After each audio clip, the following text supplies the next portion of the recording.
പരിശുദ്ധ പരമദിവ്യകാരുണ്യത്തിന് ഡോക്ടർ അഡ്ലിൻ ആ സാക്ഷ്യത്തിലെ കൂടെ പറയുന്നൊരു കാര്യമുണ്ട്. അതെന്ന് എല്ലാം പറഞ്ഞു തീർന്നിട്ട് ഞാൻ സാക്ഷ്യത്തിൻ്റെ ഓരോ ഭാഗങ്ങൾ ഈശോ തരണമനുസരിച്ചിട്ട് ഞാൻ നിങ്ങളോട് ഷെയർ ചെയ്യാം. ഇവർ അവസാനം പറയുന്ന ഭാഗമാണ് ഇപ്പം എൻ്റെ മനസ്സിൽ വരുന്നത്. ഇവർ പറഞ്ഞത് എല്ലാം പറഞ്ഞു കഴിഞ്ഞിട്ട് ഇവർ പറയും, നിങ്ങൾക്ക് ഇതൊരു സാക്ഷ്യമാകാം, പക്ഷേ എനിക്കിതൊരു ജീവിതമാണ്. എന്ത് രസം കേൾക്കാൻ. അപ്പോൾ എന്ത് ചിന്തിച്ചാൽ അവർ പറയണത്, നിങ്ങൾക്ക് പലരും പറയണ പോലെ ഇതൊരു സാക്ഷ്യമായിട്ട് വരും, പക്ഷേ എന്നെ സംബന്ധിച്ചിടത്തോളം ഇതൊരു ജീവിതമാണ്. ഞാൻ ക്രിസ്തുവിനെ നേടാൻ വേണ്ടി ദൈവം എന്നെ വ്യത്യസ്തങ്ങളായ ട്രീറ്റ്മെൻറ്റിലൂടെ കടത്തിക്കൊണ്ട് പോകുന്ന എൻ്റെ ജീവിതമാണിത്. കാരണം ദൈവത്തെ സംബന്ധിച്ചിടത്തോളം ക്രിസ്തുവിനെ സ്വീകരിക്കാൻ ഒരു വ്യക്തിക്ക് ഒരു ഇൻഫ്രാസ്ട്രക്ചർ അല്ലെങ്കിൽ ഒരു ഭൗതികമായ സാഹചര്യം ഉണ്ടെന്ന് കണ്ടാൽ അത് ശരി പറയല്ലോ, ഈ പ്രാർത്ഥിച്ചാൽ പിന്നെയും പ്രശ്നം കൂടുകയുള്ളെന്ന് ചില ആൾക്കാർ പറയും. ചില വിഡ്ഢികൾ പറയത്തില്ലേ, ഇനി പ്രാർത്ഥിച്ചു കഴിഞ്ഞാൽ പ്രശ്നം കൂടുകയാണല്ലോ ആൾക്കാർ പറയണത്. ചിലർക്കത് ശരിയാണ്. എന്താ കാര്യം വെച്ച് കഴിഞ്ഞാൽ, നിങ്ങൾ ഓക്കെയാണെങ്കിൽ നിങ്ങളൊക്കെ ക്രിസ്തുവിനെ നേടാനുള്ള ഒരു കൂടുതൽ ഒരു ചാൻസ്, ഒരു പരുവപ്പെടൽ ഉണ്ടെങ്കിൽ, ഒരു 30 മേനി വിളയുമെങ്കിൽ ക്രിസ്തു നോക്കും അത് 60 മേനിയാക്കാൻ പറ്റുമോ എന്ന് നോക്കും. 60 മേനി കൃപ വിളയണ ആളാണെങ്കിൽ ക്രിസ്തു പറയും 100 ചാൻസുള്ള ആളാണ്, വെയിറ്റ് ചെയ്യാൻ പറയാം. അപ്പം നമുക്ക് കിട്ടുന്ന അനുഭവം എന്താ? നെഗറ്റീവ് അനുഭവങ്ങളാണ്. നമ്മളപ്പോൾ എന്ത് ബുദ്ധിയില്ലാത്തത് പറയും, ഞാൻ ഇത്രയും പ്രാർത്ഥിച്ചു, ഉപവസിച്ച് രോഗികളെ കണ്ട് അവരെ പരിചയിച്ചിട്ട് അവസാനം ഇതൊന്നും ചെയ്യാത്ത ആൾക്കാർക്കാണല്ലോ നേട്ടങ്ങളും സാക്ഷ്യങ്ങളും. എന്നെയൊക്കെ സംബന്ധിച്ച് അത്രയും വളർച്ച എനിക്കില്ലല്ലോ എന്ന് പറയും. ശരിയാണത്, ശരി തെറ്റില്ല അതിനകത്ത്. പക്ഷേ എന്താ പ്രശ്നം, നീ 60 മേനി കാഴ്ചയില്ലേ, അപ്പം നീ തൃപ്തിയല്ലേ? ക്രിസ്തു നിൻ്റെ കാര്യത്തിൽ തൃപ്തിയില്ലാത്ത ആളാണ്. ക്രിസ്തു പറയും 100 മേനിക്ക് ചാൻസുള്ള ആളാണ്, റാങ്ക് കിട്ടാൻ ചാൻസുള്ള കുട്ടിയാണ്, ഉഴപ്പിട്ടാണെന്ന് പറയും. അപ്പോൾ ടീച്ചർമാർ പറയത്തില്ലേ മോഡൽ എക്സാം കഴിയുമ്പോൾ പറയും, റാങ്ക് കിട്ടാൻ ചാൻസുള്ള ആളാണ് കേട്ടോ, ഉഴപ്പരുതേ, സ്കൂളിൻ്റെ പേര് കളയരുതേ എന്ന് പറയും. ടീച്ചർമാർ പറയും. അവരെ കുറ്റം പറയാൻ പറ്റത്തില്ല, അവിടെ അധ്വാനമല്ലേ, അവിടെ സ്കൂളിന് പേരുണ്ടെങ്കിൽ മാത്രമേ ആ സ്കൂളിലേക്ക് പിള്ളേരെ വിടത്തുള്ളൂ. മതവിലക്കന്മാർക്ക് അവിടെ ജീവൽ പ്രശ്നമാണ്. അവിടെ മാത്രമല്ല, അവിടെ സ്ഥാപനത്തിന് ജീവൽ പ്രശ്നമാണ്. എന്ന് വെച്ച് കഴിഞ്ഞാൽ സ്ഥാപനത്തിൻ്റെയും അത് പഠിക്കുന്ന ടീച്ചർമാരുടെ എല്ലാവരുടെയും ഭാവിയാണ്. അതുകൊണ്ട് കുഞ്ഞുങ്ങളുടെ നിലവാരത്തിൽ നിലർത്തുക എന്നുള്ളത് പ്രധാനപ്പെട്ട കാര്യം തന്നെയാണ്. പക്ഷെ അതുപോലെ തന്നെ ദൈവത്തെ സംബന്ധിച്ചിടത്തോളം നിനക്ക് സാധാരണ ലേഡീസിനോടും സാധാരണ പുരുഷന്മാരോടും ചെയ്യുന്നതിനേക്കാൾ കുറച്ചുകൂടി നെഗറ്റീവായിട്ട് നീതിയില്ലാതെ ദൈവം നിന്നോട് ചെയ്തെന്ന് വിചാരിച്ചോ? എന്നിട്ടും നീ ഒരു വാക്കും മിണ്ടണില്ല. അത് ദൈവമല്ലേ, ദൈവത്തിന് ഇഷ്ടപോലെ ചെയ്യത്തില്ല, ദൈവം കൈവിട്ട് കളയത്തില്ല, അതൊക്കെ ദൈവമല്ലേ. ഞാനെന്തിനാ അതൊക്കെ പറയണത്? കർത്താൻ ഇഷ്ടപോലെ. അപ്പോഴേ ദൈവത്തിന് മനസ്സിലാവും ഇത് 30 മേനിയാണല്ലോ ഈ സംഭവം, ഇതിനെ 60 മേനിയാക്കാൻ ചാൻസ് ഉണ്ടല്ലോ എന്ന് പറയും.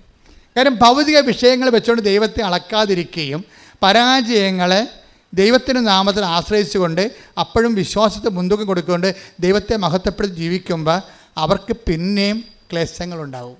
അത് തീർച്ചയായിട്ടും ഉണ്ടാവും. എനിക്ക് ഈ ശരീരത്തിൽ 4-5 രോഗങ്ങളുണ്ട്, നിങ്ങൾക്കറിയാമല്ലോ.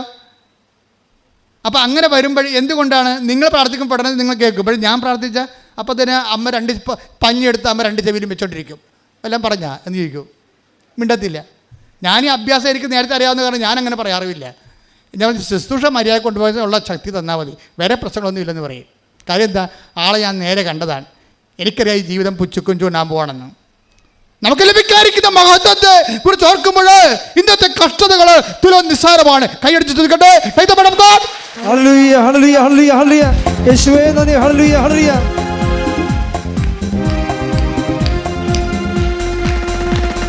കഷ്ടങ്ങൾ സാരമില്ല, കണ്ണുനീർ സാരമില്ല, കഷ്ടങ്ങൾ സാരമില്ല, കണ്ണുനീർ സാരമില്ല.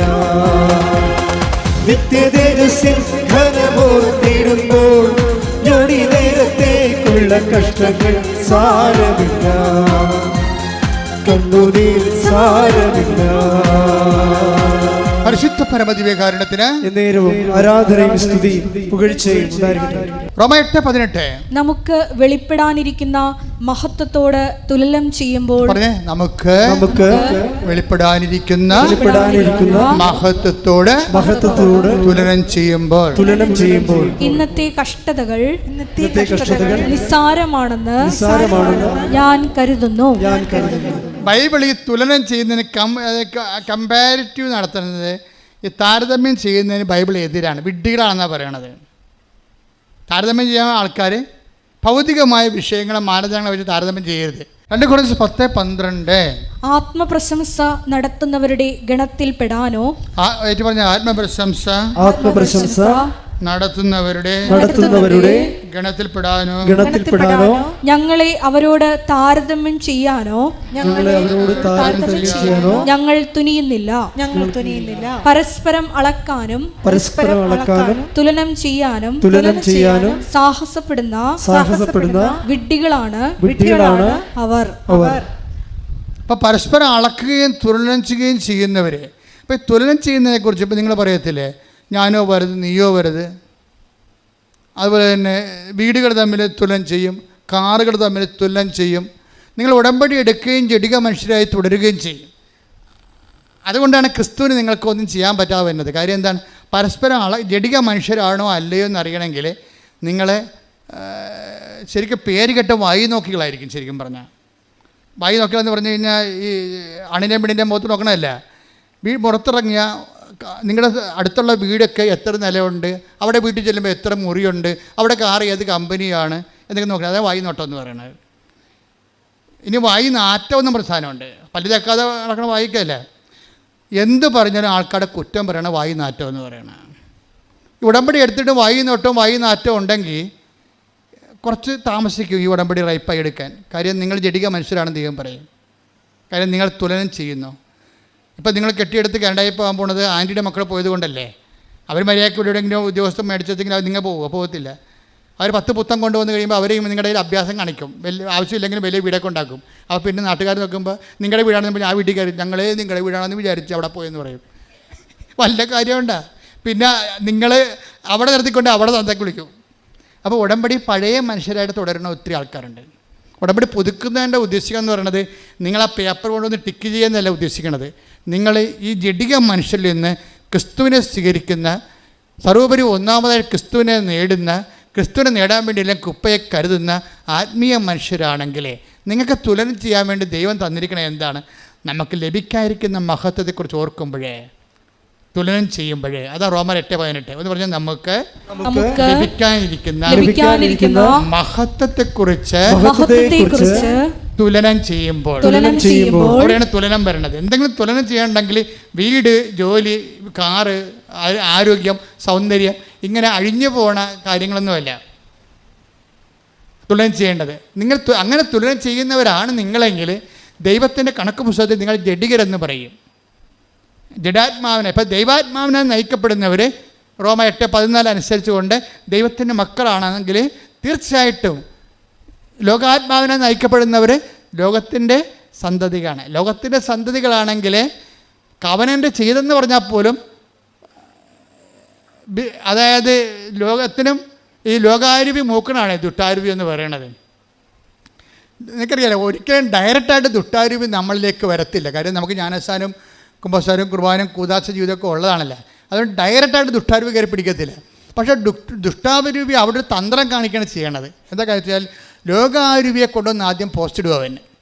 അവനെ പോസ്റ്റ് ഇടുന്നത് എന്താണ്? ലോകാരൂപിയെ കൊണ്ടുവന്ന് പോസ്റ്റ് ഇടും. എന്ന് വെച്ച് കഴിഞ്ഞാൽ കൂട്ടുകാർ ഒരു ഇന്ന കോളേജിൽ പഠിച്ചു, എന്നിട്ട് അവൾ ഇവിടെ കുറേ കല്യാണം അവൾക്ക് വന്നതാണ്, ആ കല്യാണം ഒന്നും എടുത്തില്ല, എന്നിട്ട് അമേരിക്കൻ PR ഉള്ള ആളെ മാത്രമേ അവളെ കെട്ടിയുള്ളൂ. അത് കാരണം അവളും കൂട്ടുകാരെയും കൂടി ഫേസ്ബുക്കിൽ, വാട്സപ്പിലുമൊക്കെ അവർ രണ്ടും കൂടി അവിടെ ഇവിടെയൊക്കെ കറങ്ങണ ഫോട്ടോ ഇടുമ്പോൾ നീ ഓർക്കും, ദൈവമേ. ചില പറയും, അതിന് അവൾ പറയും, എടി പ്രസവിക്കണമെങ്കിൽ ഇവിടെ വന്ന് പ്രസവിക്കണം. എടി അയ്യോ ആണ്, അവിടെയാണ് പ്രസവിക്കേണ്ടത്. ഇത്രയും നാൾ ഇവിടെ പ്രസവിക്കാൻ നമ്മൾ വിചാരിച്ചിരിക്കുന്നത്. ഇപ്പോൾ കൂട്ടുകാരത്തിൽ പറഞ്ഞാൽ അവിടെ പോയി പ്രസവിക്കണം. അപ്പം അവിടെ വന്ന് പ്രസവിച്ചാൽ എന്താ കുഴപ്പം? അല്ല, അവിടെ വന്ന് പ്രസവിച്ചാൽ ഇവിടുത്തെ പിന്നെ മൊത്തം ആനുകൂല്യം കിട്ടും. ദൈവമേ, നമ്മുടെ കയ്യിൽ നിന്ന് കാശ് പോകില്ല ഇവിടെ പ്രസവിച്ചാൽ. അപ്പോൾ പിന്നെ ഐഡിയ മാറി. ഇവിടെ പ്രസവിച്ചാൽ നമ്മുടെ കയ്യിൽ നിന്ന് കാശ് പോകില്ല. കാര്യം ഇപ്പം നാട്ടുകാർക്കും വീട്ടുകാർക്കും വേണ്ടി നമുക്ക് ഈ മെഡിക്കൽ കോളേജിൽ പോയി പ്രസവിക്കാൻ പറ്റുമോ? പ്രസവിക്കാൻ കൊച്ചൊക്കെ പുറത്ത് വരുവേ. അതല്ല പ്രശ്നം. ഇവിടുത്തെ ബന്ധുക്കാർ കാണാൻ പറ്റത്തില്ല, അതല്ലേ പ്രശ്നം. അതുകൊണ്ട് നമ്മളെടുത്ത് മെച്ചമായ ഹോസ്പിറ്റലിൽ പോയിട്ട് ആദ്യം മുറി ബുക്ക് ചെയ്യും. മുറി ബുക്ക് ചെയ്ത് എന്താ കാര്യം? എന്താ, ബന്ധുക്കൾക്ക് വരണ്ടേ, കൊച്ചിനെ കാണണ്ടേ, അവരുടെ സ്റ്റാറ്റസിനെ പറ്റിയ മുറി. അപ്പോൾ നമ്മൾ ഓപ്പറേഷൻ എല്ലാം ഈ പ്രസവം എല്ലാം കഴിഞ്ഞ് വീട്ടിൽ വന്ന് ബന്ധുക്കളെ സ്വന്തപ്പെട്ടവരെല്ലാവരും അവരുടെ സ്റ്റാറ്റസൊക്കെ തൃപ്തിപ്പെടുത്തി വീട്ടിൽ വരുമ്പോൾ നമ്മുടെ കിഡ്നി കൊണ്ട് ആശുപത്രിക്കാർ പോകും. അതില്ല, അവരടിച്ച് മാറ്റി കഴിത്തേക്ക് കാശാകത്തല്ലേ. ഒരു ദിവസം 16 രൂപയൊക്കെ 4000, 3000, 5 രൂപയൊക്കെ മുറുക്കി ചാർജ് വരികയാണ്. അപ്പോൾ ഈ ലോകത്തിൻ്റെ ഒരു അഭ്യാസമുണ്ട്. ഈ അഭ്യാസത്തിൻ്റെ കൂടെ നിന്ന് കഴിയുമ്പോൾ, കുറേ നാൾ നിന്ന് കഴിയുമ്പോൾ നമ്മൾ ഓർക്കും നമ്മളത്ര കുറഞ്ഞ പുള്ളിയൊന്നും അല്ലെന്ന് ഓർക്കും. നമ്മളത്ര കുറഞ്ഞ പുള്ളിയല്ല. ഇതാണ് ലോകാരൂപി എന്ന് പറയണത്.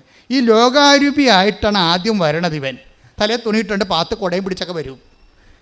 അകത്ത് കയറി കഴിഞ്ഞിട്ട് കുടയും തുണിയും മാറ്റുമ്പോൾ മാതാവ് പിശാചാണല്ലോ ഇരിക്കണമെന്ന് അപ്പോഴും നമ്മൾ അറിയത്തുള്ളൂ. ഇപ്പം വരുമ്പോൾ അറിയത്തില്ല, ലോകാരൂപിയായിട്ടേ വരത്തുള്ളൂ. പക്ഷേ ഇവൻ അവിടെ ഇരുന്ന് മൂത്ത് ദുഷ്ടാരൂപിയായിട്ട് കൺവേർട്ട് ചെയ്യപ്പെടും. ദുഷ്ടാരൂപിയായി കഴിഞ്ഞാൽ പിന്നെ ആര് നന്നാകുമ്പോഴും നമുക്ക് നെഞ്ചുവേദന ഉണ്ടാകും. അവിടെ പ്രശ്നം. അവർക്ക് ശമ്പളം പെൻഷൻ കിട്ടിയില്ലെന്ന് പറയുമ്പോൾ നമുക്ക് ഭയങ്കര സന്തോഷം. അയ്യോ അതിന് പെൻഷൻ കിട്ടാതിരുന്ന ഭാഗം. ഇപ്പോൾ പെൻഷൻ കിട്ടിക്കഴിഞ്ഞാൽ നമ്മുടെ തലയിൽ നിറഞ്ഞിറങ്ങും. അപ്പോൾ തള്ളക്ക് പെൻഷൻ കിട്ടിയില്ലെങ്കിൽ പോലും അമ്മയും മകനുമൊക്കെ സന്തോഷമാണ്. ഒരു സന്തോഷ വാർത്ത എന്താണ്? അമ്മയുടെ പെൻഷൻ കിട്ടിയില്ലെന്ന്. അതല്ലേ എന്താ, പണ്ട് പെൻഷൻ കിട്ടിക്കഴിഞ്ഞാൽ പെമ്മക്കൾ മേടിക്കാൻ വേണ്ടി വരും. പിന്നെ ഈ പെമ്മക്കളുടെ അമ്മയുടെയും പത്രാസ് ഞാൻ കാണണം. തള്ളക്ക് പെൻഷൻ കിട്ടിയില്ലെങ്കിൽ അതേ സമയം ഞാൻ ഉടമ്പടി എടുത്തതാണ്. പക്ഷേ പെൻഷൻ കിട്ടിയില്ലെങ്കിൽ അതൊരു കെറ്റിക്കാര്യമല്ലേ. പെൻഷൻ കിട്ടിയില്ലെങ്കിൽ നിൻ്റെ ഭർത്താവിൻ്റെ കയ്യിൽ നിന്ന് കാശ് പോകും. പക്ഷേ എന്നാലും മരുമകൾ നാത്തം കെട്ടിയെടുത്ത് വീട്ടിൽ വരത്തില്ലല്ല.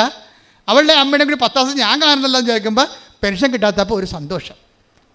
കിട്ടാത്ത നെഗറ്റീവ് കാര്യത്തിന് പോലും സന്തോഷം വരികയാണ്. ഇതിനാണ് ദുഷ്ടാരൂപി എന്ന് പറയുന്നത്. പിടികിട്ടിയാ? ക്ലിയർ അല്ലേ? നിങ്ങൾക്ക് മനസ്സിലായല്ല? കൈയടിച്ച് ശ്രദ്ധിക്കട്ടെ.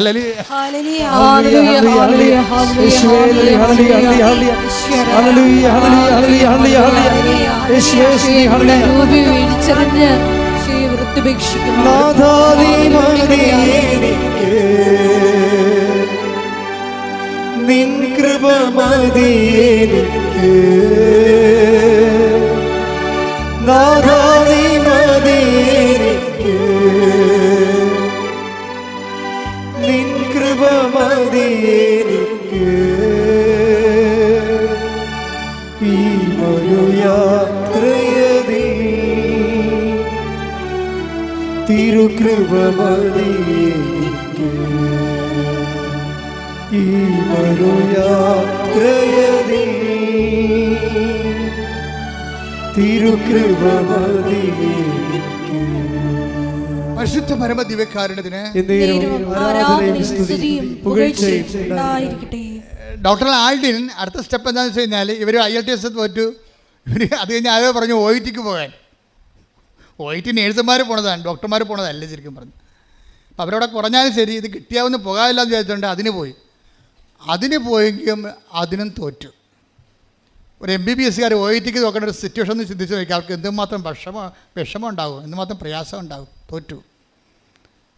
പക്ഷേ ആടിനൊരു ഗുണമുണ്ട്. എന്ത് തോറ്റെന്ന് പറഞ്ഞാലും ആധ്യാത്മികമായിട്ട് ഇവൾ തോക്കത്തില്ല. അവളും ഭർത്താവും കൂടി ഓൺലൈനിൽ ജപമാല ചെല്ലും. തോറ്റ ദിവസം ആയാലും ശരി സന്തോഷത്തോടെ ജപമാല ചെല്ലും. തോറ്റാലും നമ്മളെപ്പോഴും ഓർക്കേണ്ടത് ഈ ക്രിസ്തുവിനെ മുറുകെ പിടിക്കുന്ന ആൾക്കാർക്ക് തോൽവിയില്ല. അവിടെയാണ് വിഷയം വരുന്നത്. ക്രിസ്തു കൂടെ ഇല്ലെങ്കിലാണ് ഇതെല്ലാം തോൽവിയായിട്ട് വരണത്. പിന്നെ നിരാശയായി ചിലപ്പോൾ കെട്ടിത്തൂങ്ങിയെന്ന് വരും. ക്രിസ്തു കൂടെ ഉള്ളത് കാരണം തോൽവിയില്ല. അവൾ ഇത് ചാച്ച ഞാൻ തോറ്റു കേട്ടാ, ഇനി എന്ത് ചെയ്യുമെന്ന് അറിയത്തില്ല, പക്ഷേ എന്ത് ചെയ്യുമെന്ന് അമ്മക്കറിയാവില്ല എന്ന് പറഞ്ഞുകൊണ്ട് രണ്ടുപേർക്ക് കൊന്തയില്ലും. അങ്ങനെ കുറച്ച് നാളൊക്കെ ജീവിച്ചു പറഞ്ഞ് ചാച്ച ഞാൻ കയറി വരട്ടെ എവിടെ UK നമുക്ക് അവിടെ ഫ്ലാപ്പ് എഴുതാമല്ലോ. ഞാനവിടെ ഇവിടെ OIT IELTS കിട്ടാത്ത ആൾ അവിടെ പോയി എൻട്രൻസ് ടെസ്റ്റ് ഫ്ലാപ്പ് എഴുതാൻ പോയി. അവിടെ പോയി എഴുതി. UK പോയി ഫ്ലാപ്പ് എഴുതി കഴിഞ്ഞപ്പോൾ ഭയങ്കര സന്തോഷം. എന്താണെന്ന് വെച്ചാൽ എല്ലാം അറിയാവുന്ന സംഭവം. അതായത് എല്ലാ ക്വസ്റ്റ്യൻസും എല്ലാ സംഭവവും, അതായത് 90 മാർക്കും കട്ടനായിട്ട് അറിയാവുന്ന കാര്യങ്ങൾ മാത്രമാണ്. ബാക്കിയാണ് കുറച്ച് അംബിഗസ് ഉള്ളത്. അപ്പോൾ രക്ഷപ്പെട്ടു. ഇനിയിപ്പോൾ നമുക്ക് മുന്നോട്ട് പോകാൻ ഇതായിരിക്കും ദൈവഹിതം എന്നൊക്കെ വിചാരിച്ച ആൾ സന്തോഷമായിട്ടിരിക്കുകയാണ്. കുറച്ച് കഴിഞ്ഞപ്പോൾ ഫ്ലാപ്പ് തോറ്റ്. ഒന്ന് ചിന്തിച്ച് നോക്കിയോ, ഒരു അനുഭവം. അതാണ് ആൽഡിൻ പറയണത്. നിങ്ങൾക്കിതൊരു സാക്ഷ്യമാണ്, എനിക്കിതൊരു ജീവിതമാണെന്ന്. അതാണ് കാരണം. ഫ്ലാപ്പ് തോറ്റു. ഇപ്പം ഞാനിവിടെ അത് കേട്ടോണ്ടിരിക്കുകയായിരുന്നു, ഫ്ലാപ്പിന് ജയിക്കുമെന്ന് വിചാരിച്ചുകൊണ്ടിരിക്കുകയായിരുന്നു. കാര്യം അത്രയും സ്പിരിച്വൽ ഇൻവെസ്റ്റ്മെൻ്റ് ഉണ്ട് ഇവർക്ക്. എന്നിട്ട് ഇവർ വിട്ടുകൊടുക്കാൻ തയ്യാറല്ല. ഇവരെന്താ വെച്ചാൽ ഇവർ വന്ന ശേഷം ഇവർ ഫോണിലൂടെ കരയും. അമ്മയെടുത്ത് ഫോണെടുത്തിട്ട് സഹിക്കാൻ പറ്റാതെ കരയും. കരയുമ്പോൾ അമ്മ പറയുന്നൊരു വാക്കുണ്ട്, മകളെ ജനിച്ച കാലം മുതൽ നിന്ന് വരെ നീ കരഞ്ഞ് ഞാൻ കണ്ടിട്ടില്ലെന്ന്, നീ ഇപ്പം കരഞ്ഞപ്പോൾ എന്തോ വലിയ സംഭവമായി പോയില്ല. അതാണ് അവൾ കരയണ ആളല്ല, ശരിക്കും പറഞ്ഞാൽ ഗഡ്സുള്ള ആളാണ്. അമ്മ പറയും ജനിച്ച കാലം മുതൽ ഇന്ന് വരെ നീ കരയണത് ഞാൻ കണ്ടിട്ടില്ല, നീ ഇപ്പം കരഞ്ഞപ്പോൾ എനിക്ക് വല്ലാതെ തോന്നണമെന്ന്. കാര്യം ഇവരുടെ അമ്മയുടെ ആത്മവിശ്വാസം പോകും. അമ്മയുടെ ആത്മവിശ്വാസം പോയാലും ഈ ക്രിസ്തു ഇവരിലുള്ള കാരണം ഇവളുടെ ആത്മവിശ്വാസം പോകത്തില്ല. ഇവൾ തിരിച്ച് UK നിന്ന് ഇന്ത്യയിൽ വരും, മദ്രാസിൽ വരും.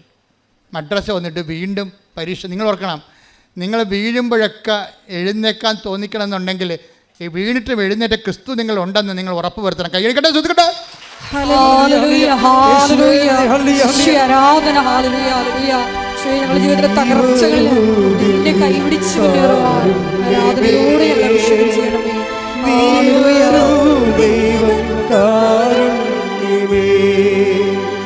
ജീവിതം നിന്റെ കാരുണ്യമേ,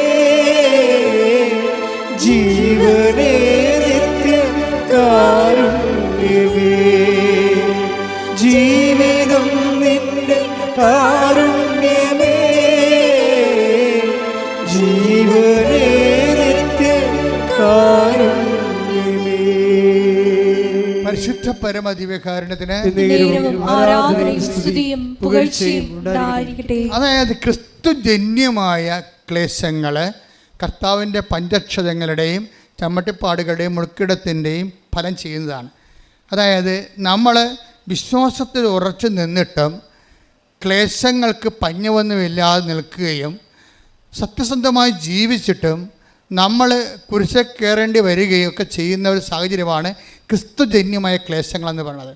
ഈ ക്രിസ്തുജന്യമായ ക്ലേശങ്ങളുടെ അന്തരാർത്ഥങ്ങളെ നമുക്ക് വിവേചിച്ച് തരണമെങ്കിൽ വിസ്ഡം ഉണ്ടാകണം, ജ്ഞാനമുണ്ടാകണം. അതുകൊണ്ട് ആ ജ്ഞാനമെന്ന് പറയണത് ഇപ്പം സംഭവിക്കുന്നത് എന്താണെന്നുള്ളത് അറിവാണ്, എന്തിനാണെന്നുള്ളതാണ് ജ്ഞാനം. മനസ്സിലായില്ലേ?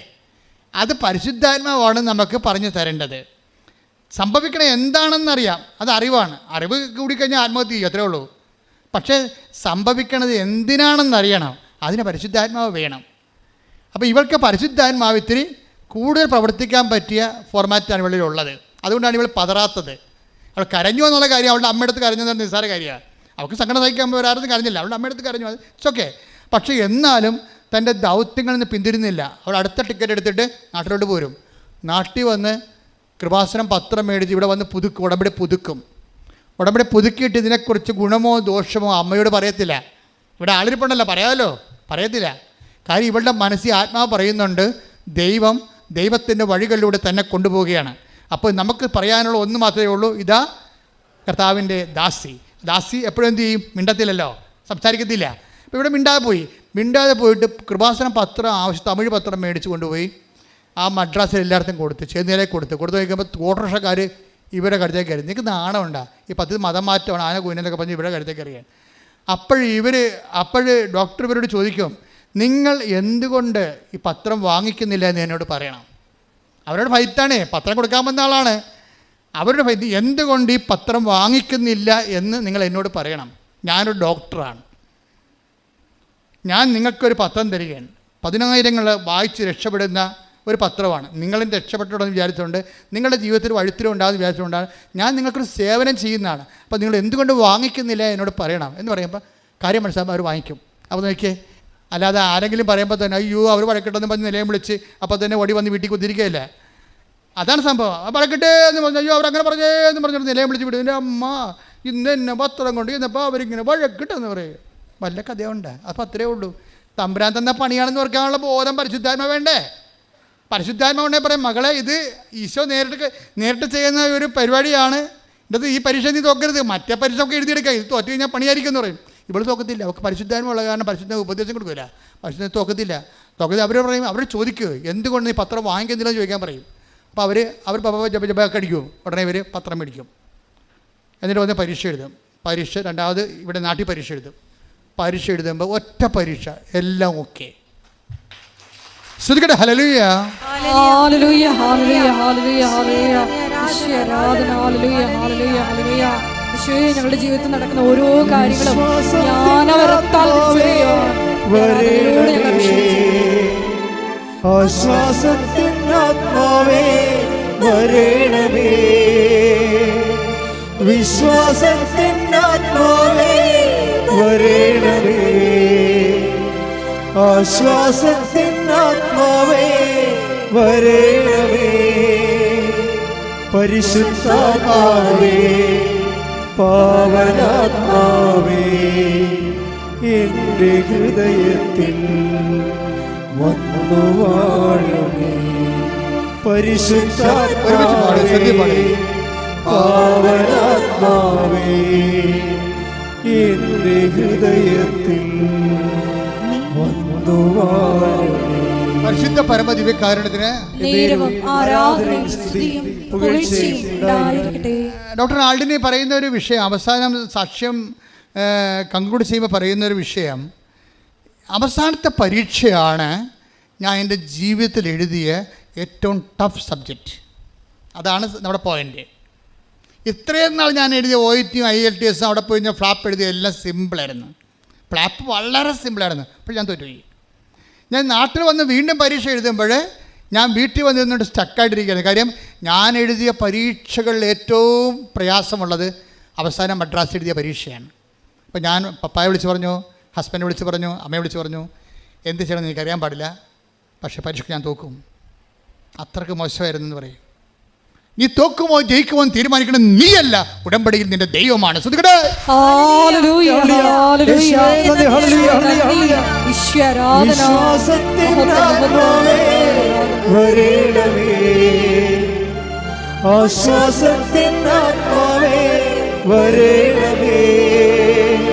പരിശുദ്ധാത്മാവേ പാവനാത്മാവേ എൻ്റെ ഹൃദയത്തിൽ വന്നു വാഴണേ. പരിശുദ്ധ പരമദിവ്യകാരുണ്യത്തിന് ഇത്രയും പറഞ്ഞു നിർത്തിയിട്ടാണ് ഡോക്ടർ ആൾഡിൻ പറയണത്, അവസാനത്തെ പരീക്ഷയായിരുന്നു ഏറ്റവും മോശം, പക്ഷെ ആ അവസാനത്തെ പരീക്ഷ ജയിപ്പിച്ചത് ദൈവമാണ്. അത് എന്നെ പഠിപ്പിക്കാൻ വേണ്ടിയാണ്. എന്താണ്? ഉടമ്പടി വർക്ക് ചെയ്യണത്, നമ്മുടെ ജീവിതം നിലനിൽക്കുന്നത് നോട്ട് ബൈ മെറിറ്റിലാണെന്ന്, അതായത് ബട്ട് ബൈ ഗ്രേസ്.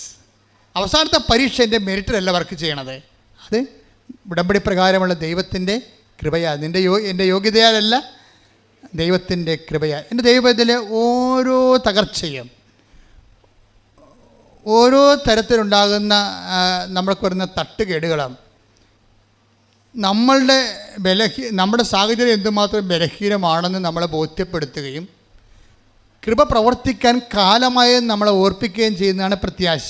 മനസ്സിലായ മക്കളെ? ഇപ്പോൾ ഒരു ഇഞ്ചക്ഷൻ കയറി ഡോക്ടർ പറഞ്ഞു 24 മണിക്കൂർ വെയിറ്റ് ചെയ്യാൻ പറഞ്ഞു. 24 മണിക്കൂർ കഴിഞ്ഞപ്പോൾ നമ്മൾ ഓർക്കും ശരിയാവുമെന്ന്. അത് ശരിയല്ല, അത് മരുന്ന്, ആ മരുന്നല്ല, ഇനി മരുന്ന് ജർമ്മനിയിൽ നിന്ന് വരുത്തിക്കണം, അതുവരെ കൊച്ചുണ്ടാകുമെന്ന് അറിയാൻ പറ്റില്ല, വെൻ്റിലേറ്റർ കേറ്റർ ചെയ്യാൻ ഉപ്പിട്ടേക്കാൻ പറയും. അപ്പോൾ വ്യത്യസ്തങ്ങളായ കാലാവസ്ഥയിലൂടെ നമ്മൾ പോണത്. പക്ഷേ ഉടമ്പടിയിലായിരിക്കുന്ന വ്യക്തിക്ക് ഇതൊന്നും ഒരു പ്രശ്നമല്ല. എന്താ കാര്യം? ആ ഉടമ്പടി ജെനുവിനായിട്ട് ചെയ്യണമെന്നുണ്ടെങ്കിൽ ആദ്യമേ തന്നെ ഇൻസ്റ്റാൾമെൻ്റായിട്ട് പരിശുദ്ധാത്മ വരും. കാര്യം ഉടമ്പടി ഗൈഡ് ചെയ്യണമെങ്കിൽ പ്രതികൂലമായ കാലാവസ്ഥയിൽ ദൈവത്തിൻ്റെ ഉടമ്പടി സംരക്ഷിക്കണമെങ്കിൽ പരിശുദ്ധാത്മാവിന് വേണ്ടി വരും. അതായത് പ്രതികൂലമായ കാലാവസ്ഥയിൽ എന്ന് പറഞ്ഞ് പ്രതികൂലമായ കാലാവസ്ഥയിൽ ദൈവത്തോട് ചെയ്ത വാഗ്ദാനം പരിക്കില്ലാതെ നിറവേറ്റാൻ ആത്മാവേ പരിശുദ്ധാത്മാവേ എന്നിൽ വസിക്കണമേ, എന്നിൽ നിറയണമേ, എന്നെ നയിക്കണമേ.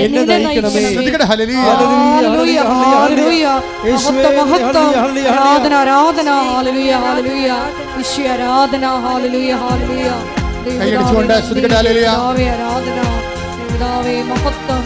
ഹല്ലേലൂയ.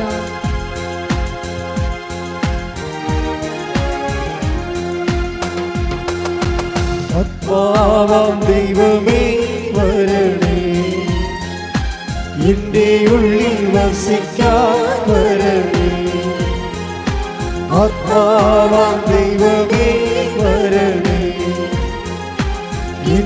ഉള്ളിൽ വസിക്കാൻ വരണേ. ദാഹിച്ചു നിന്നെ ഞാൻ തേടുന്നു, സ്വർഗം തുറന്നിറങ്ങി നീ വരണേ.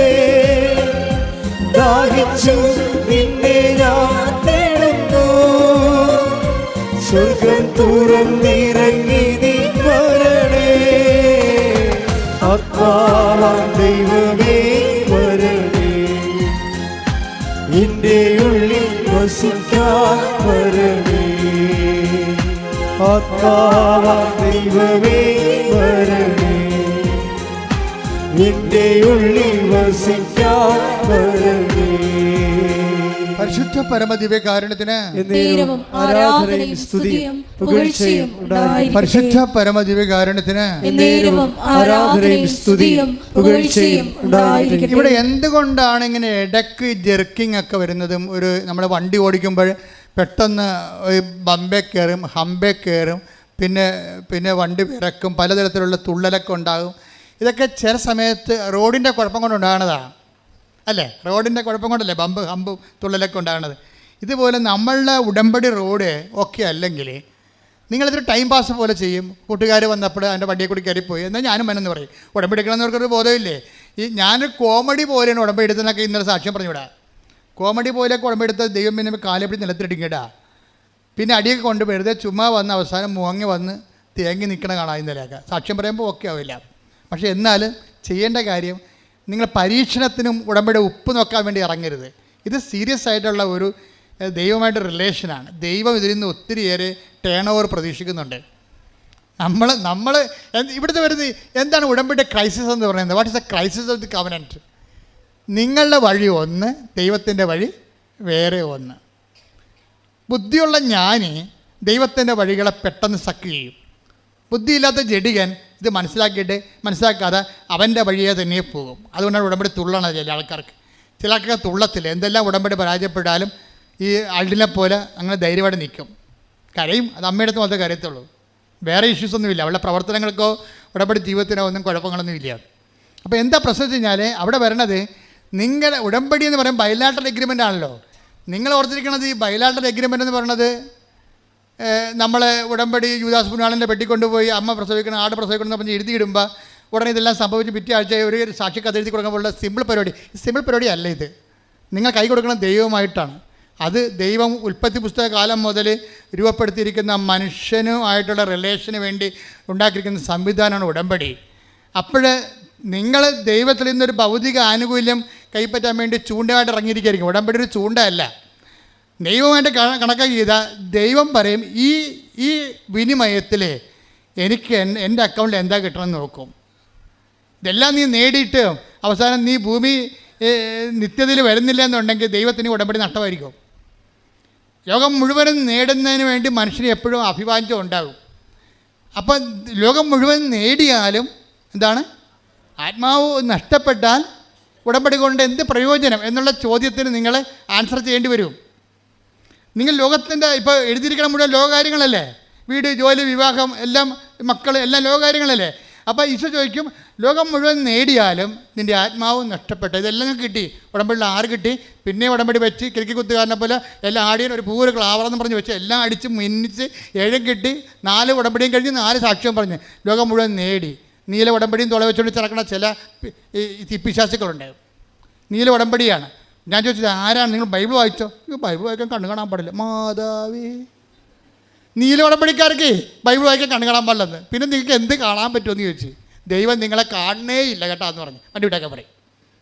അത് ഉടമ്പടിക്ക് എന്തോ ഒരു കാര്യം നേടാൻ വേണ്ടി ഒരു ഉടമ്പടി എടുത്ത് പുതുക്കി ഇരിക്കുകയാണ്. പത്രം മേടിച്ച് കൊടുത്താൽ മതിയില്ല, പുതുക്കി കിട്ടുമല്ലോ എന്ന് വിചാരിക്കും. ഈ തീറ്റയെ കൊണ്ട് തീച്ചേനെ വേഗത്തില്ല. നിങ്ങൾ ദൈവമായിട്ട് ഉടമ്പടി എടുക്കുമ്പോൾ ദൈവം എന്താ ഉദ്ദേശിക്കുന്നത്? നിങ്ങൾക്ക് കിട്ടുന്നത് അനുഗ്രഹമാണ്. That is physical favours. ദൈവത്തിന് എന്താ കിട്ടണത്? ദൈവം തന്ന ആത്മാവിൽ നിങ്ങൾക്ക് കൃപ രൂപപ്പെട്ടിട്ടുണ്ടോ? അതാണ് ദൈവത്തിൻ്റെ ലാഭം. ഈ കച്ചവടത്തിൽ, വിനിമയത്തിൽ ദൈവത്തിൻ്റെ ലാഭം എന്താ? നിങ്ങളുടെ ആത്മാവിന് കൃപ കിട്ടിയിട്ടുണ്ടോ എന്ന് വെച്ചാൽ ക്രിസ്തുവിൻ്റെ ശക്തിയാണ് കൃപയെന്ന് പറയണത്. നിങ്ങളുടെ ആത്മാവ് മുമ്പത്തേക്കാൾ ദൈവശക്തിയിൽ നിറഞ്ഞോ? ഈ ദൈവശക്തി നിറയാൻ വേണ്ടി എപ്പോഴും ദൈവത്തിൻ്റെ ശക്തി നമ്മളിൽ നിറയാൻ വേണ്ടി ദൈവം കാണിക്കുന്ന ഒരു പരീക്ഷണം, നമ്മളെ ബലഹീനമാക്കുകയാണ്. മനസ്സിലായില്ലേ? നമ്മളെ ബലഹീനമാക്കുകയാണ്. അതുകൊണ്ടാണ് നമ്മൾ ബലഹീനമാകണത് പലപ്പോഴും. അതുകൊണ്ടാണ് 2 കൊരിന്ത്യർ 12:9 ബലഹീനതയിലാണ് പറഞ്ഞേ, ബലഹീനതയിലാണ് ദൈവത്തിന്റെ ശക്തി പ്രകടമാകുന്നത്. അപ്പൊ ആത്മാവ് കൃപ ധരിക്കുന്നത് എപ്പോഴും നമ്മുടെ ബലഹീനതയിലായിരിക്കും, ഭൗതികമായ ലോസിലായിരിക്കും, ഭൗതിക നേട്ടത്തിലല്ല. അത് തന്നെ ദൈവത്തിന് വിശ്വസിക്കാൻ പറ്റുന്ന 30 മേനി 60 മേനിയിലൊക്കെ പോകുന്ന ആൾക്കാരുണ്ടെങ്കിൽ അവൾക്ക് പരാജയപ്പെടാൻ ദൈവം അനുവദിക്കും. എന്താ കാര്യം? ഭൗതികമായ കോട്ടങ്ങൾ ഉണ്ടായി കഴിയുമ്പോൾ അവർ ബലഹീനമാകും. അവർ ദൈവത്തിൽ ആശ്രയിച്ചിട്ട് ദൈവത്തിൻ്റെ ശക്തി ആവഹിക്കും. അതാണ് കൃപയെന്ന് പറയുന്നത്. നിങ്ങൾ ഒന്ന് കൊരിന്ത്യർ 15:10 എടുത്ത് ശ്രുതികട hallelujah hallelujah hallelujah hallelujah hallelujah യേശുവേ നന്ദി ഹല്ലേലൂയ ഹല്ലേലൂയ ഹല്ലേലൂയ യേശുവേ ആരാധന. ഞാൻ എന്തായിരിക്കുന്നുവോ അത് ദൈവകൃപയാലാണ്. Praise the Lord. ഇതാണ് ദൈവം ഉദ്ദേശിക്കുന്നത്. അവസാനം നീ പൗലോസിനെ പോലെ പറയണം. എന്താണ്? 1 കൊരിന്ത്യർ 15:10 ഒന്ന് പറഞ്ഞേ, ഞാൻ എന്തായിരിക്കുന്നുവോ അത് ദൈവത്തിന്റെ കൃപയാലാണ്. ഇത് പറയണമെന്നുണ്ടെങ്കിൽ നിന്റെ ആത്മവിശ്വാസം ആദ്യം അടിച്ചു കളയണം. നിന്റെ സ്ഥാപന ജംഗമ വസ്തുക്കളെ, ഞാൻ എന്തായിരിക്കുന്നു അതിൻ്റെ തറവാട്ട മഹിമയാണ്, ഞാൻ എന്തായിരിക്കുന്നു ഞാൻ കഠിനാധ്വാനം ചെയ്തതാണ്. ചില ആൾക്കാർ അപ്പനോടും അമ്മയോടും പറയത്തില്ലേ, നിങ്ങളിങ്ങനെ എന്നെ പഠിപ്പിക്കൊന്നും വേണ്ട, എനിക്ക് ബുദ്ധി ഉണ്ടായി, ഞാൻ പഠിച്ചു, നിങ്ങളുടെ മകൻ പഠിച്ചില്ല, ഞാൻ എന്ത് ചെയ്യണം? ഉടമ്പടി എടുത്ത് കാനഡയിൽ പോയിട്ട് തള്ളണേ. എന്താ പറയണത്? എടീ, അവൻ തേരാപ്പറ നടക്കണില്ലേ, അവൻ പഠിക്കാനുള്ള കാശ് കൊണ്ടാണ് നീ പഠിപ്പിച്ചത്. ഇപ്പോൾ അവൻ താമസിക്കാനുള്ള വീടും നീ പൂരെ കടപ്പെടുത്തി എടുത്ത് അവനിപ്പോൾ പെണ്ണും കിട്ടണില്ല. നീ ആണെങ്കിൽ അവിടെ വേറെ കാര്യങ്ങളൊക്കെ ഞാൻ കേൾക്കണം, ആരാണ്ടോട് കറങ്ങിടക്കണം, സായിപ്പോട് കറങ്ങിടക്കണമെന്ന്. അമ്മയോട് ആരാണ്ട് പറഞ്ഞാൽ തെറ്റാ ശരിയെന്ന് അറിയാൻ പാടില്ല. അമ്മയും മകളും തമ്മിൽ കോർക്കും. അപ്പനും അമ്മയും മകളും, അപ്പനൊരിക്കലും അപ്പം കാര്യത്തിൽ ഭയങ്കര അപ്പന്മാരാണ് ചില പെമ്മക്കളൊക്കെ നശിപ്പിച്ചിരിക്കുന്നത്. എന്താ വെച്ച് കഴിഞ്ഞാൽ, എങ്ങനെ നശിപ്പിച്ചെന്ന് വെച്ച് കഴിഞ്ഞാൽ, അതായത് അപ്പന്മാർ പെമ്മക്കൾ കാണിക്കുന്ന പൊട്ടത്തരങ്ങളെ എല്ലാം ചിരിച്ചുകൊണ്ടിരിക്കും. അമ്മ ശാസിച്ചാലും ഇടി അവളെ വഴക്കുണ്ട്, അവളെ എൻ്റെ മകളാണെന്നൊക്കെ പറഞ്ഞുകൊണ്ട് കുഞ്ഞുനാൾ പോലെ അപ്പന്മാരും ഈ പെമ്മക്കളെ സപ്പോർട്ട് ചെയ്ത് അവസാനം ഇനി അപ്പന്മാർക്ക് തിരിച്ചു വരാൻ പറ്റുക? നിങ്ങൾ അപ്പന്മാർ ശ്രദ്ധിക്കണം. നിങ്ങളുടെ ഉത്തരവാദിത്വം നിങ്ങൾ നശിപ്പിച്ചു, കളഞ്ഞു കുളിച്ചെന്ന് പറയാം. എന്ന് വെച്ചാൽ മകളുടെ വഴി തെറ്റി പോകുമ്പോൾ അമ്മയും പെണ്ണായത് കാരണം അമ്മയ്ക്കറിയാം ഇവളുടെ നടപ്പ് സ്റ്റെപ്പ് തെറ്റുന്നുണ്ടെന്നറിയാം. അപ്പോൾ ഊണ് കഴിക്കാൻ വന്നിരിക്കുമ്പോൾ അമ്മ ഉടനെ ഓരോ കാര്യം എടുത്തിടും. തിടി പിന്നെ നാട്ടുകാർക്കോട് പറയിപ്പിക്കരുത് കേട്ടാ, നാട്ടുകാർക്കോട് പറയിപ്പിക്കട്ടെ, ഞാൻ ചില കാര്യങ്ങളൊക്കെ കേൾക്കുന്നുണ്ട്, ഞാൻ ഇപ്പോൾ അത് ചോദിക്കണില്ല. അപ്പനിക്കണമെന്ന് പറയുമ്പോൾ ഉടനെ ഇവളെന്ത് ചെയ്യും? ഇവിടെ ഇങ്ങനെ അഡ്ജസ്റ്റ്മെൻറ്റ് 2 കണ്ണീരെടുത്ത് ചോറ് വെള്ളിട്ടും അവൾ കൈ കഴുകാതെ പോയിരുന്നിട്ട് പോകും. അവൾ പോയി. നിനക്ക് വല്ല കാര്യമുണ്ട് അവിടെ കരുത്തേക്ക് കയറാൻ? പാവം മകളെ വാടി കഴിക്കടിയെന്ന് അപ്പം പറയും. പോരെ, അപ്പൻ്റെ ലൈസൻസ് കിട്ടാൻ വേണ്ടി കള്ളക്കണ്ണീരായിരുന്നത്. അവളുടെ തോന്നിയ വാസത്തിന് അപ്പൻ്റെ ലൈസൻസ് വാങ്ങിച്ച് അമ്മയെ അടിച്ച് പുറത്ത് കളയാൻ വേണ്ടിയുള്ള പ്രകൃതം കാണിച്ചിരിക്കുന്നത്. അതിനെ അപ്പം കൂട്ടു നിൽക്കും. അപ്പോൾ അമ്മ അവിടെ നിസ്സഹായായി. അപ്പനും അമ്മയും കഴിഞ്ഞില്ല അഭ്യാസം കാരണം ഇവളെന്ത് ചെയ്ത്, ഇപ്പം എന്ത് ചെയ്ത്, ആങ്ങൾക്ക് പെണ്ണുമില്ല, ജോലിയുമില്ല, അവരിങ്ങനെ മുടിയും വെള്ളത്തിൽ കഞ്ചാവും അടിച്ച് നടക്കുകയാണ്. കാര്യം എന്താ? കുറിച്ചൊരു കാര്യമുണ്ടാ, ഈ അപ്പനും അമ്മയും ഈ പെങ്ങളും കൂടി അവൻ്റെ ജീവിതം നശിപ്പിച്ചിരിക്കുകയാണ്. അവനിപ്പോൾ 10-35 വയസ്സായി. പെണ്ണ് കിട്ടുമ്പോൾ ചെറുക്കൻ എന്താ ജോലി? വീട് സ്ഥലവും മകളുടെ ജോലിന് വേണ്ടി വിദ്യാഭ്യാസത്തിന് വീട് വെച്ചിരിക്കുകയാണ്. ആരടക്കും? അവളടക്കണില്ല. കുടുംബം നശിപ്പിച്ച് കളഞ്ഞ് ഈ ആൾക്കാരും വന്ന് ഉടമ്പടി എടുത്തിട്ടുണ്ടേ. ഈ ദുഷ്ട ഉദ്ദേശത്തിൽ ഉടമ്പടി എടുത്തിട്ടുണ്ടെങ്കിൽ ഉടമ്പടി വർക്കൗട്ട് ചെയ്യത്തില്ല. ചില മുട്ട പൊരുന്നാതെ ചീഞ്ഞു പോകത്തില്ല, അതുപോലെ ഉടമ്പടി ചീഞ്ഞു പോകും. കാര്യം എന്താ? നിങ്ങളുടെ കയ്യിരിപ്പ് ദൈവത്തിന് അറിയാം. അതുകൊണ്ട് ഉടമ്പടി എടുക്കുമ്പോൾ ദൈവം നോക്കണം. ദൈവം നോക്കണത് നിങ്ങളുടെ ഭൗതിക നേട്ടം നോക്കുന്നു. ദൈവം എന്ത് നോക്കുന്നു? നിങ്ങളുടെ കൃപയുണ്ടാകുമോ എന്ന് നോക്കുന്നു. കൃപയുണ്ടാകത്തില്ല അത്ത വർഗമാണെന്നുണ്ടെങ്കിൽ ദൈവത്തോട് സഹകരിക്കാൻ തയ്യാറല്ല. എന്തെങ്കിലും ഒരു ഫ്ലോപ്പ് വരുമ്പോൾ തന്നെ പ്രാർത്ഥന നിരക്കുന്ന പണ്ടാരമാണെങ്കിൽ ദൈവം ആ ചീട്ട് കീറും. നീ എങ്ങനെയും പോയി ജീവിച്ചോളാൻ പറയും. ഞാനിവിടെ പട്ടിക്കും കഴുതയ്ക്കും പൂച്ചയ്ക്കും എല്ലാം തീറ്റി കൊടുക്കുന്നുണ്ട്, അതുങ്ങളൊക്കെ പെറ്റ് പെരുകുന്നുണ്ട്, നീയും പെറ്റ് പെരുകും, നിനക്കും ജോലി കിട്ടും, പക്ഷെ നമ്മൾ തമ്മിൽ ബന്ധമൊന്നുമില്ലെന്ന് പറയും. എന്താ കാര്യം? നിത്യതയിൽ നിനക്ക് ഓഹരിയിലെന്നാണ്, കൃപയിലെന്നാണ്. നിനക്ക് അനുഗ്രഹമുണ്ട്, ദാറ്റ്സ് ഓക്കെ. അതിവിടെ അനുഗ്രഹം ആർക്കാണ് ഇല്ലാത്തത്? PSC-യിലെ ഒക്കെ ആൾക്കാർ കിട്ടുന്ന എല്ലാം ദൈവവിശ്വാസികളാണ്. നിങ്ങളവർക്കത് ഭൗതികമായൊരു നേട്ടത്തിന് വേണ്ടിയാണ്. ദൈവം കസേര വിട്ടിരിക്കണമെന്ന് വിചാരിക്കരുത്. ദൈവം ഇത് വെച്ചുകൊണ്ട് നിങ്ങൾ കൃപ ഉൽപ്പാദിപ്പിക്കാൻ പറ്റുമോ? നിങ്ങളുടെ ആത്മാവിനെ പുണ്യപൂർണ്ണമാക്കിയതിന് ശേഷം നിത്യതയിൽ നിങ്ങൾക്ക് കർത്താവിൻ്റെ ഓഹരി കിട്ടുമോ? അതാണ് ദൈവത്തിൻ്റെ ലക്ഷ്യം. നിങ്ങളുടെ ലക്ഷ്യം എന്താണ്? ഭൗതികമായ നേട്ടമാണ്. ഇത് തമ്മിൽ സംഘർഷം ഇടയ്ക്ക് ഉണ്ടാകും. അപ്പോൾ അതുകൊണ്ട് നിങ്ങളെന്ത് ചെയ്യണം? ദൈവം നിങ്ങളെ ക്ലേശിപ്പിക്കും ചില സമയത്ത്. ആ ക്ലേശങ്ങളിൽ നിങ്ങളെപ്പോഴും പിടിച്ചു നിൽക്കണം. അപ്പം ദൈവം ഒരു 30 മേനിയായിട്ട് നിങ്ങളെ കണക്കാക്കും. അവസാനം നിങ്ങൾക്കറിയാമല്ലോ, ദൈവത്തിന് നിങ്ങളെ തോൽക്കുന്ന സ്ഥലത്ത് വെച്ച് ദൈവം നിങ്ങളെ പൊക്കി കൊണ്ടുവരും. എന്താ കാര്യം? ദൈവത്തിൽ ആശ്രയിക്കുന്ന തോക്കാൻ സമ്മതിക്കത്തില്ല ദൈവം. അതാണ് എൻ്റെ വിഷയം. ദൈവം നിങ്ങൾ നിങ്ങൾ എല്ലാവരും നിന്നെ കൈവിട്ട് തോക്കണം കണ്ടു കഴിഞ്ഞാൽ നിങ്ങൾ തന്നെ വിചാരിക്കും എൻ്റെ ജീവിതം ഗതി പോയി, എൻ്റെ വിധി ഇതാണെന്ന് പറയുമ്പോൾ ഈശോ പറയും നിൻ്റെ വിധി ഞാനാണെന്ന് പറയും, ഞാനാണ് തീരുമാനിക്കണമെന്ന് പറയും. കാരണം മരണം പ്രഖ്യാപിക്കാതെ ഉയർപ്പിൽ വിശ്വസിക്കാൻ പറ്റത്തില്ല. അവിടെ പ്രശ്നം മരണം. അപ്പോൾ ഞങ്ങൾ ഉയർപ്പിൽ വിശ്വസിക്കണമെന്ന് നമ്മൾ പറയുമ്പോൾ നിങ്ങൾക്കറിയാം, ക്രിസ്ത്യാനിറ്റിയിൽ വിശ്വസിക്കുക എന്ന് വെച്ച് കഴിഞ്ഞാൽ എന്തെങ്കിലും വിശ്വസിക്കുകയല്ല. യേശുക്രിസ്തു നമുക്ക് വേണ്ടി പാപത്തിന് വേണ്ടി മരിച്ചുവെന്നും അവൻ പരപിതാവ് ആ പരിഹാരം സ്വീകരിച്ചുകൊണ്ട് അവൻ്റെ നാമത്തെ മഹത്വപ്പെടുത്തിക്കൊണ്ട് അവനെ ഉയർപ്പിച്ചുവെന്നുമാണ് നാം വിശ്വസിക്കണത്. അവനെ വിശ്വസിക്കുന്ന ഉയർപ്പിൽ വിശ്വസിക്കുന്ന കാരണം നമ്മൾ മരിക്കയില്ലെന്നും നമുക്ക് നിത്യജീവൻ കിട്ടുമെന്നാണ് നമ്മൾ വിശ്വസിക്കണത്. അങ്ങനെ വിശ്വസിക്കുമ്പോൾ ക്രിസ്തുവിൻ്റെ ഉയർപ്പിൽ വിശ്വസിക്കണമെന്ന് നീ പറഞ്ഞാൽ ദൈവം അത് വരവ് വെക്കത്തില്ല. അവിടെയാണ് പ്രശ്നം. നീ ഞാനും പറയും വിശ്വാസ പ്രമാണം ചെല്ലും, എന്താ കുഴപ്പം? ഒരു പുസ്തകം മേടിച്ച് ചെല്ലിയാൽ മതിയാ, അതുകൊണ്ട് കഥയില്ല. നിൻ്റെ കയ്യിലൊക്കെ വിശ്വാസ പ്രമാണത്തിൻ്റെ പുസ്തകമില്ലേ? അത് നീ വിശ്വസിക്കുന്നു എന്ന് പറയുമ്പോൾ ദൈവം ചോദിക്കേണ്ട ഒരു കാര്യമുണ്ട്, അവൻ്റെ മരണം പ്രഖ്യാപിച്ചിട്ടുണ്ടോ എന്ന് ചോദിക്കും. അവിടെയാണ് പ്രശ്നം. മരണം പ്രഖ്യാപിക്കാതെ, യേശുക്രിസ്തുവിൻ്റെ മരണം പ്രഖ്യാപിക്കാതെ സ്വന്തം സഹനങ്ങളിൽ കർത്താവിൻ്റെ സഹനത്തെ കണ്ടെത്തിക്കൊണ്ട് ദൈവത്തെ നാമത്തിലൂടെ മഹത്വത്തോടെ കൂട്ടിവെച്ചുകൊണ്ട് അത് കൃപയാക്കാത്ത ഒരു മരണപ്രഖ്യാപനവും ദൈവം അംഗീകരിക്കത്തില്ല. എന്തുകൊണ്ടാണ് വചനം പറയണത്? 2 Corinthians 4:17 hallelujah hallelujah hallelujah hallelujah യേശുവേ നന്ദി hallelujah hallelujah hallelujah hallelujah hallelujah 2 Corinthians 4:10 യേശുവിന്റെ ജീവൻ ഞങ്ങളുടെ ശരീരത്തിൽ പ്രത്യക്ഷമാകുന്നതിന് പ്രൈസ് ദി ലോർഡ് പറഞ്ഞേ. യേശുവിന്റെ ജീവൻ ഞങ്ങളുടെ ശരീരത്തിൽ പ്രത്യക്ഷമാകാൻ വേണ്ടി അവിടുത്തെ മരണം ഞങ്ങൾ എല്ലായ്പ്പോഴും ശരീരത്തിൽ സംവഹിക്കുന്നു. ശരീരത്തിൽ മരണം സംവഹിക്കുന്നതാണ് ഉയർപ്പ് വിശ്വസിക്കുന്നതിൻ്റെ ആദ്യ പടി. അപ്പം ഞാൻ വിശ്വസിക്കുന്നു എനിക്ക് രോഗമില്ല, എനിക്ക് തകർച്ചയില്ല, പരാജയമില്ല എന്ന് വിചാരിച്ചാൽ കർത്താവിൻ്റെ മരണത്തിൻ്റെ മുദ്ര നിൻ്റെ ജീവിതത്തിലില്ല.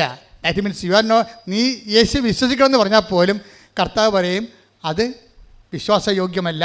കാരണം അതിൻ്റെ പ്രോസസ്സ് നിങ്ങൾ 10ാം ക്ലാസ് ജയിച്ചെന്ന് നിങ്ങൾ പറയണം. അപ്പോൾ ഉടനെ കർത്താവ് പറയും ആ 9ാം ക്ലാസ് സർട്ടിഫിക്കറ്റ് കാണാത്തതെന്ന് പറയും. അയ്യോ 9ാം ക്ലാസ്സിൽ പഠിച്ചിട്ടില്ല. ആ 8ാം ക്ലാസ് സർട്ടിഫിക്കറ്റ്, അയ്യോ 8ാം ക്ലാസ്സിൽ പഠിച്ചിട്ടില്ല. പിന്നെ 7ാം ക്ലാസ് സർട്ടിഫിക്കറ്റ് അതുമില്ല. പിന്നെ എന്തെങ്കിലും 10ാം ക്ലാസ് പാസ്സാക്കണത്. അപ്പോൾ വല്ലയിടത്തും കള്ള സെറ്റ് വരും. ഇപ്പോൾ ചില ആൾക്കാർ പറയത്തില്ലേ യൂണിവേഴ്സിറ്റി ഓഫ്, നമ്മുടെ കേരളത്തിലത്തെ പേരൊക്കെ ഉണ്ടല്ലോ. പണ്ട് ഇവിടുത്തെ ആൾക്കാർ ഈ ഗൾഫിലൊക്കെ പോകുമ്പോൾ അറബിനെ പറ്റിച്ചിട്ടുള്ള കുറേ യൂണിവേഴ്സിറ്റിക്കാർ ഈ ചങ്ങനാശ്ശേരി മുക്കിലിപ്പുണ്ടായിരുന്നു. അവരെന്ത് ചോദിച്ചാൽ സർട്ടിഫിക്കറ്റ് കൊടുക്കുമോ? ആ കൊമ്പരാടി കൊണ്ട് അത് വെറുതെ കളിയാക്കി പറഞ്ഞാണതേ. പക്ഷേ ഇതുപോലെ നിൻ്റെ കർത്താവിൻ്റെ ഉയർപ്പ് നീ വിശ്വസിക്കണമെന്ന് പറയണത് ഇതുപോലെയുള്ള ഫ്ലോപ്പ് വിശ്വാസമാണ്. അപ്പം കർത്താവ് ചോദിക്കും അവൻ്റെ മരണത്തിൻ്റെ സർട്ടിഫിക്കറ്റ് തരാൻ പറയും. അവൻ്റെ മരണത്തിൻ്റെ മുദ്ര പേറിയതിൻ്റെ സർട്ടിഫിക്കറ്റ് തരാൻ പറയും. അവൻ്റെ നാമത്തിൽ ക്ലേശങ്ങൾ നിലനിന്നതിൻ്റെ സർട്ടിഫിക്കറ്റ് തരാൻ പറയും. അവൻ്റെ നാമത്തിൽ നീ വിശ്വസിച്ചതിൻ്റെ സഹിച്ചതിൻ്റെ സർട്ടിഫിക്കറ്റ് തരാൻ പറയും. എൻ്റെ ദൈവത്തെ നമ്മുടെ ഓരോ സഹനവും വിശ്വാസിക്കുന്ന നേട്ടമാണ്. ക്രിസ്തു തന്നെ നിനക്ക് നേട്ടമാണ്. ശ്രദ്ധിക്കട്ടെ. ഹല്ലേലൂയ ഹല്ലേലൂയ ഹല്ലേലൂയ ഹല്ലേലൂയ യേശുവേ hallelujah hallelujah hallelujah hallelujah hallelujah ആരാധന. Hallelujah hallelujah. യേശുവേ ഞങ്ങളുടെ സമയങ്ങളോട് ചേർത്ത് ആരാധനയോടെ ആഴമാർന്ന മഹാത്യാഗത്തെ ക്രൂശിൽ കണ്ടു ഞാൻ സ്നേഹത്തെ. ആഴമാർന്ന മഹാത്യാഗത്തെ പകരം എന്തു നൽകും ഞാനിനി? ഹൃദയം പൂർണ്ണമായി നൽകുന്നു നാഥന്. പകരം എന്തു നൽകും ഞാനിനി? ഹൃദയം പൂർണ്ണമായി നൽകുന്നു നാഥന്. ക്രൂശിൽ കണ്ടു ഞാൻ സ്നേഹത്തെ, ആഴമാർന്ന മഹാത്യാഗത്തെ. രോഗസൗഖ്യ പ്രാർത്ഥന സമയമാണ്. കൈകൾ നെഞ്ചത്ത് കമത്തി വെച്ച് കണ്ണുകളടച്ച് കർത്താവിൻ്റെ സാന്നിധ്യത്തിലേക്ക് വരാം. കർത്താവേ, അങ്ങ് തന്ന വചനങ്ങൾ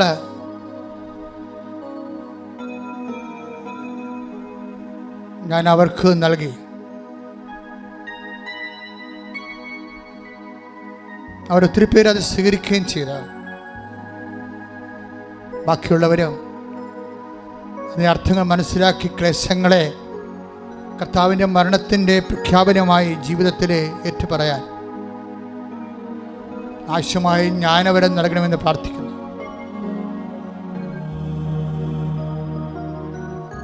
കർത്താവേ, ക്രിസ്തു ഒരേ സമയം വചനവും ജ്ഞാനവുമാണല്ലോ. ക്രിസ്തുവിൻ്റെ വചനം നടപ്പിൽ വരുമ്പോൾ അത് നിറവേറുന്ന ദൈവികമായ പദ്ധതികളെക്കുറിച്ചുള്ള അന്തർജ്ഞാനമാണ് സുവിശേഷത്തിൻ്റെ ജ്ഞാനം. ആ സുവിശേഷത്തിൻ്റെ ജ്ഞാനമാണ് സഹനങ്ങൾ അതിജീവിച്ചുകൊണ്ട് നിലനിൽപ്പിന് വേണ്ടിയും സ്വന്തം ജീവിതാനുഭവങ്ങൾ കർത്താവിൻ്റെ മരണത്തെ പ്രഖ്യാപിച്ചുകൊണ്ട് ഉയർപ്പ് വിശ്വസിച്ചുകൊണ്ട് കർത്താവേ നിൻ്റെ നാമത്തിൽ ജീവിച്ചുകൊണ്ട് ആ ജീവിതത്തിൽ നീ നൽകുന്ന നിത്യത പ്രത്യാശിച്ചുകൊണ്ട് മുന്നേറുവാൻ ഉടമ്പടിയിലൂടെ ഞങ്ങളെ നീ സഹായിക്കണമേ. ശ്രദ്ധിക്കട്ടെ. ഹല്ലേലൂയ ഹല്ലേലൂയ ഹല്ലേലൂയ ഹല്ലേലൂയ യേശുവേ നന്ദി ഹല്ലേലൂയ മഹത്വം ആരാധന ആരാധന ഹല്ലേലൂയ യേശുവേ സ്തുതി ഹല്ലേലൂയ ആരാധന മഹത്വം മഹത്വം ആരാധന ആരാധന. പരിശുദ്ധ പരമദിവ്യകാരുണ്യത്തിന് എന്നേരവും ആരാധനയും സ്തുതിയും പുകഴ്ചയും ഉണ്ടായിരിക്കട്ടെ. അച്ഛനോട് ചേർന്ന് പ്രാർത്ഥിക്കുക. കർത്താവായ ദൈവമേ, കർത്താവായ ദൈവമേ, പരിശുദ്ധ ദിവ്യകാരുണ്യത്തിലെ സാന്നിധ്യം നൽകുന്ന ഞങ്ങളുടെ രക്ഷകനായ ഈശോയെ, ഈ നിമിഷം ഈ തീർത്ഥാടനത്തിലെ പങ്കെടുത്ത് ആരാധിക്കുന്ന ഓരോ മക്കളുടെ മേലും നീ സ്പർശിക്കണമേ. കർത്താവേ, ഓൺലൈനിലെ ധ്യാനം കേൾക്കുന്ന എല്ലാവരെയും നീ സ്പർശിക്കണമേ. ദൈവത്തിന്റെ കരുണ ഈ നിമിഷം എല്ലാ മക്കളെയും സ്പർശിക്കണമേ. അടിപ്പിണർ പോലെ വൈദ്യുത ആഘാതം പോലെ ദൈവിക ശക്തി അമ്മയുടെ മാധ്യസ്ഥതയിലെ എല്ലാ മക്കളിലും പ്രസരിക്കട്ടെ. രോഗങ്ങള്, വ്യാധികള്, ദുരിതങ്ങള് ദൈവത്തിന്റെ നാമത്തില്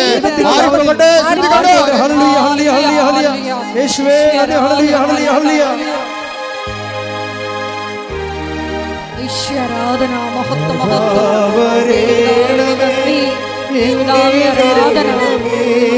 മഹത്വം മഹത്വം സൗഖ്യം നൽകണമേ. വരേണമേ എന്നിൽ നിറയണമേ. വരേണമേ സൗഖ്യം നൽകണമേ. പരിശുദ്ധ പരമദിവ്യകാരുണ്യത്തിന് ആരാധനയും സ്തുതിയും പുകഴ്ചയും ഉണ്ടായിരിക്കട്ടെ. എൻ്റെ മക്കളെ, ഇതുവരെ നീക്കുപോക്കില്ലാത്ത കുറെ വിഷയങ്ങളുണ്ട്. അതിനുമേൽ ദൈവിക തീരുമാനം ഉണ്ടാകാൻ പരിശുദ്ധ അമ്മയോട് ചേർന്നുകൊണ്ട് ദൈവത്തെ മഹത്വപ്പെടുത്തിക്കൊണ്ട് ശ്രദ്ധിക്കട്ടെ. Hallelujah hallelujah hallelujah hallelujah hallelujah യേശുവേ നന്ദി ഹല്ലേലൂയ ഹല്ലേലൂയ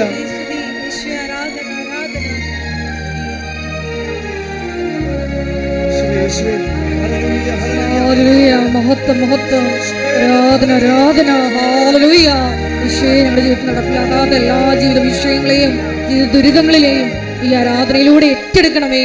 ഞങ്ങളെ പ്രതിഷ്ഠിക്കുന്നതിന് സാക്ഷികളാക്കി ഉയർത്തണമേ. ഹല്ലേലൂയ.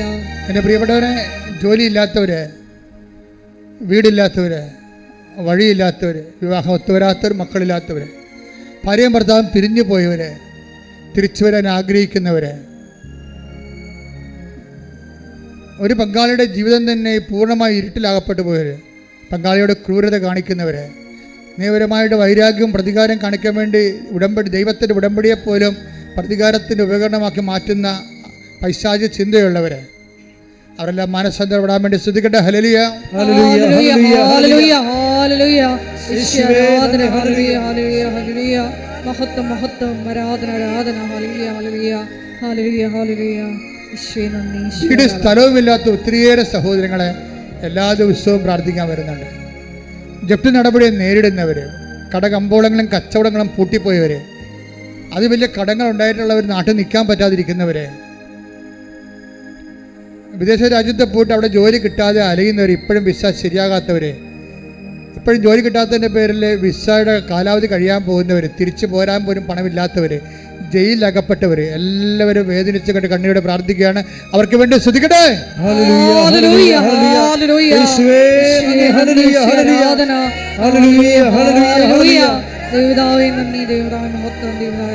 മക്കളില്ലാത്തവര്,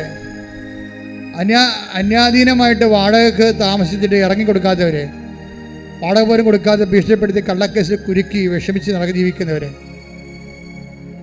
പൊറുക്കണ സ്ഥലത്ത് വെള്ളമില്ലാത്തവർ, വെള്ളമെത്താൻ മാർഗമില്ലാത്തവർ, വിറ്റ് ചുട്ട് പോരാനും പറ്റണില്ല, അവിടെ കിടക്കാനും പറ്റാത്തൊരവസ്ഥയിൽ നട്ടം തിരിയുന്നവർ, ശരീരം മുഴുവൻ രോഗമുള്ളവർക്ക്, ഉറക്കമില്ലാത്തവർ, പ്രഷറുള്ളവർ, ഷുഗറുള്ളവർ, പാങ്ക്രിയാസിന് നീരുള്ളവർ, അതിന് ഓപ്പറേഷൻ നിശ്ചയിച്ച് ശരീരത്തിൻ്റെ വിവിധമായ അവയവങ്ങൾക്ക് ഓപ്പറേഷൻ നിശ്ചയിച്ചിരിക്കുന്നവർ, അതിൽ പേടിയുള്ളവർ, അതിന് പണമില്ലാത്തവർ, അവർക്കെല്ലാം വിടുതല വേണ്ടി ശ്രദ്ധിക്കട്ടെ.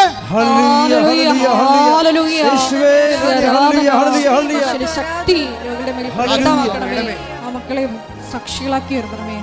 ആത്മാവാം ദൈവമേ വരണേ, എൻ്റെ ഉള്ളിൽ വസിക്കാൻ വരണേ. ആത്മാവാം ദൈവമേ വരണേ, എൻ്റെ ഉള്ളിൽ വസിക്കാൻ വരണേ. ദാഹിച്ചു നിന്നെ ഞാൻ തേടുന്നു,